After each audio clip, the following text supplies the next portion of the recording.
Film की शुरुआत होती है एक ऐसी दुनिया से जहां पर ज़ॉम्बी वायरस का हमला हो चुका है, जिस हमले ने दुनिया में तबाही फैला दी है।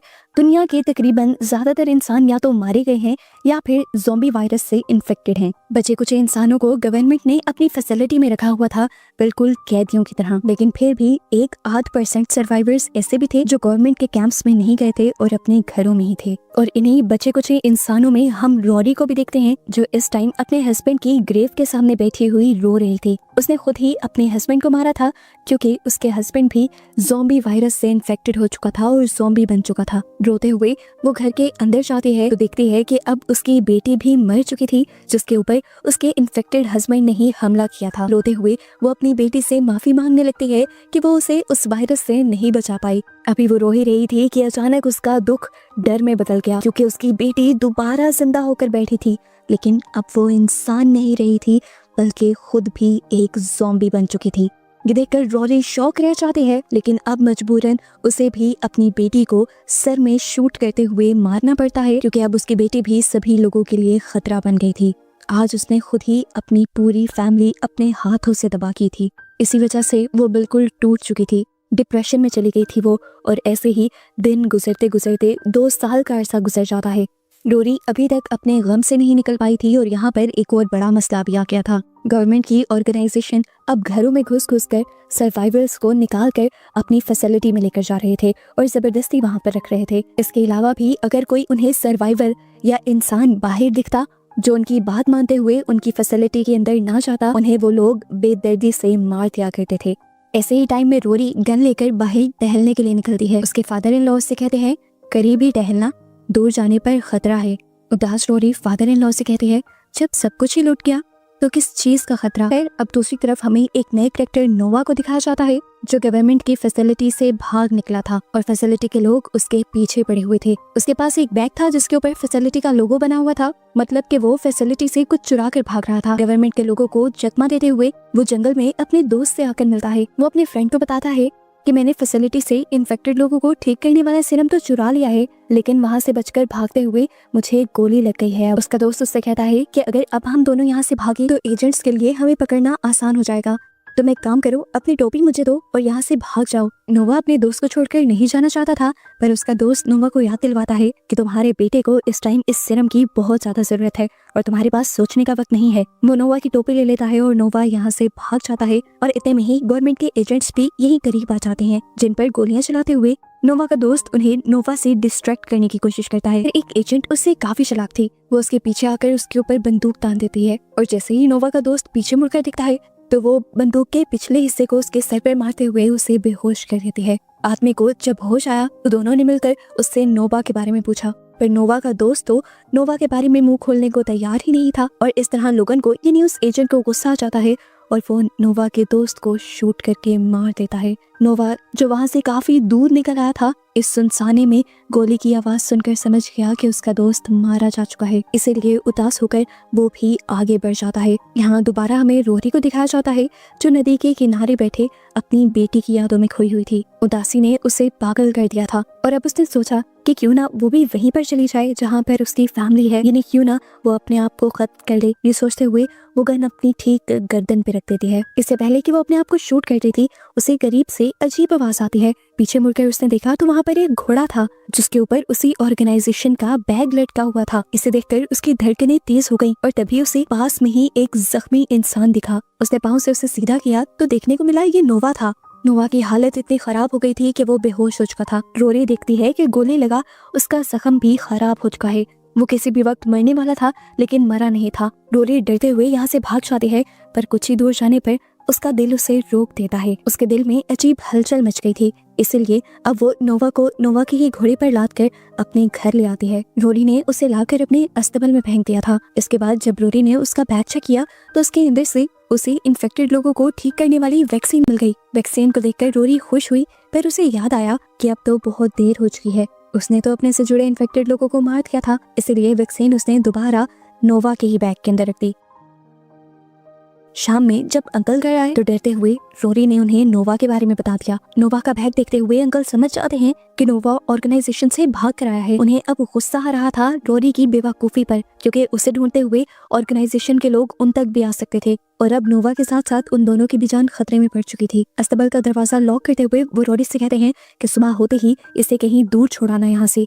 अब रोरी इस चीज से काफी ज्यादा उदास हो गई थी। अंकल खाने की टेबल पर भी उसका मूड ठीक करने की कोशिश करते हैं और साथ ही उसे ये कहते हैं कि वो थोड़े दिन बाद शहर जाकर अपने घर के लिए कुछ सीसीटीवी कैमरास ले आएंगे ताकि वो यहाँ की सिक्योरिटी बढ़ा सके। पर रोरी उन्हें टॉन्ट करती है और कहती है इस घर में बचाने के लिए है ही क्या। ये कहकर रोरी अपने बेटी के रूम में चली जाती है और उसके टॉयज पकड़कर रोने लगती है। फ्लैशबैक से हमें पता चलता है कि जिस दिन रोरी ने अपने हस्बैंड और उसकी बेटी को मारा था, जब वो दोनों इन्फेक्टेड हुए थे, उसी दिन रोरी की बेटी का बर्थडे था। वो दोनों ही रोरी के हस्बैंड का वेट कर रही थी जो इन्फेक्टेड हुए लोगों की मदद करने के लिए बाहर निकले थे। जब वो वापस आए तो खुद भी इन्फेक्टेड हो चुके थे और उन्होंने ही अपनी बेटी के ऊपर हमला करते हुए उसे भी इन्फेक्टेड कर दिया। इसलिए रोरी को मजबूरन पहले अपने हस्बैंड को और फिर अपनी बेटी को खुद ही मारना पड़ा। रोरी अपनी सोचों में खोई हुई ही थी कि अचानक उसे बाहर से किसी हलचल की आवाज सुनाई दी। उसने अंकल के रूम से बाहर अस्तबल की चाबी चुराई और बाहर देखने के लिए आ गई। अस्तबल में नोवा का घोड़ा बेचैन लग रहा था और नोवा भी वहाँ नहीं था। इससे पहले कि रोरी उसे इधर उधर देखती, पीछे से नोवा आकर उसके मुंह पर हाथ रखकर उसे खामोश करवा देता है। ये लोग बात कर पाते उससे पहले ही इन दोनों की स्मेल को सूंघते हुए ज़ॉम्बीज़ इस अस्तबल की तरफ आ जाते हैं। उन्हें देखकर रोरी घबरा जाती है। नोवा और रोरी जब अस्तबल के दरवाजे बंद करने के लिए जाते हैं तो तभी ज़ॉम्बी रोरी को पकड़ लेता है। वो उसे मारने ही वाला था पर नोवा ने रोरी की गन लेते हुए उस ज़ॉम्बी के सर में शूट कर दिया और फिर उसे बचा लिया। हालात के नॉर्मल होने के बाद रोरी ने नोवा से पूछा कि क्या तुम गवर्नमेंट के एजेंट हो। नोवा जवाब देता है नहीं, मैं उनमें से नहीं हूँ, तुम मेरा बैग मुझे दे दो। रोरी जानती थी कि नोवा उस बैग के लिए बेचैन क्यों है। वो उसे कहती है परेशान मत हो, तुम्हारा बैग भी सेफ है। ये दिखाने के लिए वो उसे घर के अंदर ले आती है। घर में आकर वो नोवा को पीने के लिए पानी देती है और खाने के लिए खाना भी। नोवा को इस टाइम बहुत ज्यादा दर्द भी हो रहा था। रोरी उसका जख्म भी साफ करती है, जिसके फौरन बाद नोवा यहाँ से जाने की बात कहता है। रोरी उससे कहती है आज रात यहीं पर रुक जाओ, जो तुम्हारी हालत है तुम अपने घर भी नहीं पहुँच पाओगे, और अगर आज रात रुक कर तुमने आराम कर लिया और अपने अंदर ताकत जमा कर ली तो तुम आसानी से अपनी मंजिल पर पहुंच पाओगे। नोवा रोरी को बताता है मेरा जाना बहुत ज्यादा जरूरी है, मेरा बेटा 2 दिन पहले ही इन्फेक्टेड हो गया है और मुझे उसे हर हाल में बचाना है और उसी के लिए मैंने ये सीरम चुराया है। रोरी उससे वादा करती है कि मैं तुम्हारी घर पहुंचने में जरूर मदद करूंगी, और ये कहते हुए वो उसे रात के लिए घर रुकने पर मना ले। सुबह जब नोवा की आंख खुली तो अंकल उसके ऊपर गन ताने खड़े थे। शोर सुनकर रोरी भी बाहर आ गई। उसने अंकल को रोका और कहा ये क्या कर रहे हैं आप, नोवा कोई गवर्नमेंट का एजेंट नहीं है, हमारे ही तरह वो भी एक सर्वाइवर है और अपने इन्फेक्टेड बेटे के लिए सीरम चुरा कर लेकर जा रहा है। मुझसे तो कितना अच्छा है, अपने बेटे को बचाने की कोशिश कर रहा है और मैंने तो उन दोनों को ही मार दिया था। रोरी की बातें सुनते हुए अंकल भी इमोशनल हो जाते हैं और नोवा से कुछ नहीं कहते। रोरी नोवा की शर्ट बदलने लग जाती है और इसी दौरान अंकल नोटिस करते हैं कि नोवा बहुत अटक अटक कर सांस ले रहा था। उसके सीने में हवा भर चुकी थी और इस तरह वो जल्दी मर जाता। इनके पास कोई डॉक्टर भी नहीं था, इसीलिए अंकल खुद ही इतने बड़े काम का रिस्क लेते हैं और एक बारीक सी सीजर उसके सीने में स्टैब करते हुए उसके सीने से हवा को निकाल देते हैं। अब नोवा की हालत बेहतर तो हो गई थी, वो सांस तो सही से ले रहा था, लेकिन खून ज्यादा बहने की वजह से वो बेहोश हो चुका था। ये देखते हुए रोरी समझ जाती है कि नोवा अब वो वैक्सीन अपने बेटे तक नहीं पहुंचा पाएगा। रोरी फैसला करती है कि वो ये वैक्सीन खुद नोवा के बेटे तक पहुंचाएगी और ये सुनकर अंकल उसे डांट देते हैं, ये कहते हुए कि वो तुम्हारी बेटी नहीं है जिसके पीछे तुम इतना खतरा मोल लोगी। अभी ये लोग बातें कर रहे थे कि घर के अलार्म्स बजने लगे। अंकल ने जाकर सीसीटीवीज में देखा कि बाहर 2 गवर्नमेंट के एजेंट खड़े थे। ये लोगन और उसकी साथी ही थी जो पहले से नोवा के पीछे पड़े हुए थे। ये देखते हुए अंकल फौरन जल्दी से अंदर आकर रोरी और नोवा को यहाँ से भाग जाने को कहते हैं और साथ में नोवा को एक ताकत का इंजेक्शन भी लगा देते हैं।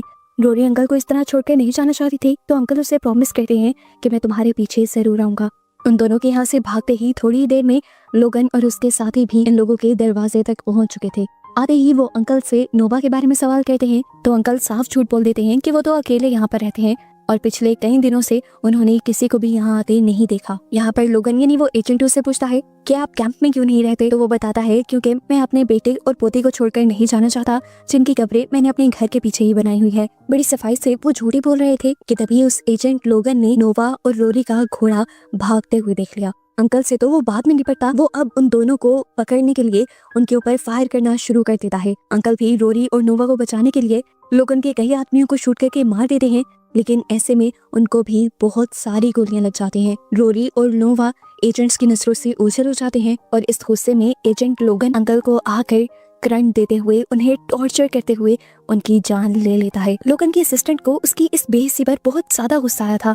जो सलूक वो इंसानों के साथ करता था, ऐसा करने को तो उसको गवर्नमेंट ने ऑर्डर भी नहीं दिया था। वो अपने ही अंदर की शैतानी ख्वाहिशें पूरी करने के लिए कितने ही लोगों को मार चुका था। और फाइनली उसकी असिस्टेंट अब उससे कह देती है कि मैं तुम्हारे इन गुनाहों का हिस्सा नहीं बनना चाहती। ये सुनकर लोगन को गुस्सा आ जाता है और वो अकेले ही नोवा और रोरी का पीछा करने का फैसला करता है। इधर हम देखते हैं कि नोवा और रोरी आ चुके थे जंगल के पास, जहाँ पर आकर नोवा रोरी से कहता है कि तुम अपने घर वापस लौट जाओ, अब मैं आगे चला जाऊंगा। ये सुनकर रोरी कहती है नहीं, मैं तुम्हारे साथ तुम्हारे घर तक जाऊंगी। मैं अपनी बेटी को, अपने हस्बैंड को नहीं बचा पाई, लेकिन मैं इस गिल्ट के साथ नहीं मरना चाहती कि मैंने तुम्हारे बेटे को भी बचाने में तुम्हारी मदद नहीं की। नोवा उसकी कंडीशन को समझते हुए हाँ में सर हिलाता है और उसे एक ऐसा स्प्रे देता है जिससे ज़ॉम्बीज़ उनको स्मेल नहीं कर पाएंगे और वो आसानी से अपने घर पहुंच जाएंगे। अभी ये लोग बातें ही कर रहे थे कि पीछे से लोगन इनके करीब पहुंच गया और दूर से ही उनके ऊपर गोलियां बरसाने लगा, जिसमें से एक और गोली नोवा को लग गई। मजबूरन इन दोनों को पैदल ही भागना पड़ा और ये लोग थोड़ी ही दूर जाकर वहां पर छुप गए। नोवा जानता था कि वो अब अपने घर तक नहीं पहुंच पाएगा, इसीलिए वो रोरी को अपने घर का रास्ता समझाता है और उसकी मिन्नतें करता है कि प्लीज तुम मेरी बेटी की जान बचा लेना। ये कहकर अपना बैग देते हुए वो उसे यहाँ से भाग जाने को कहता है। अब लोगन रोरी तक ना पहुंच पाता, इसलिए जख्मी नोवा उठकर हिम्मत करता है लोगन को रोकने के लिए। लोगन ने एक और मर्तबा उसके ऊपर हमला किया था, पर इस मर्तबा बंदूक से नहीं बल्कि अपनी चाकू से। लोगन उसके ऊपर भारी पड़ा था, पर फिर भी नोवा के अंदर अपने बेटे को बचाने का जज्बा इतना था कि उसने मरते मरते भी हार नहीं मानी। लोगन जो उसके पेट में एक नुकीली लकड़ी स्टैब कर चुका था, उसके बावजूद वो लोगन का चाकू छीनते हुए उसके गले में स्टैब करता है और फिर उसी की शॉटगन से उसी को करंट लगाते हुए आखिर मार देता है। दूसरी तरफ हमें रोरी को दिखाया जाता है जो कि जंगल के अंदर भाग रही थी। अब रात भी हो चुकी थी और बहुत सारे ज़ॉम्बीज़ उसके पीछे भी पड़ चुके थे। किसी तरह गिरती पड़ती वो अपने आप को इन ज़ॉम्बीज़ से बचाते हुए एक दरख्त के पीछे जाकर छुप जाती है और ज़ॉम्बीज़ से बचने वाला स्प्रे अपने ऊपर डाल लेती है, जिसके बाद वो दोबारा भागना शुरू करती है।